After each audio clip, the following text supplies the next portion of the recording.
Guys, diyan po mag-stay yung aking kapatid, yang kubo na yan guys. So, pipicture lang namin. So, para next time, alam na namin ulit yung pupuntahan namin para sunduin siya guys.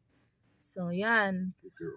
Nandun yung yung bahay nung boss niya guys. So, yan po yung kanilang kubo. Yan. Yan. Yan po yung way. Ito guys yung way niya yan. The tower right there. Yan yung tower. So, yan po yung landmark. Papunta dito sa Giset, Barangay Giset, Pangasinan. So, yan. Namasyal lang po tayo habang hinatid aking kapatid.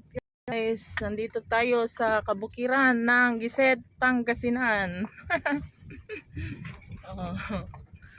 Ayan guys. Palabas na po tayo ng ng public road. Yan guys. At naligaw-ligaw kami kanina dahil hindi namin alam yung papasok.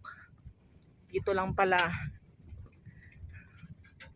So, salamat po sa panonood guys.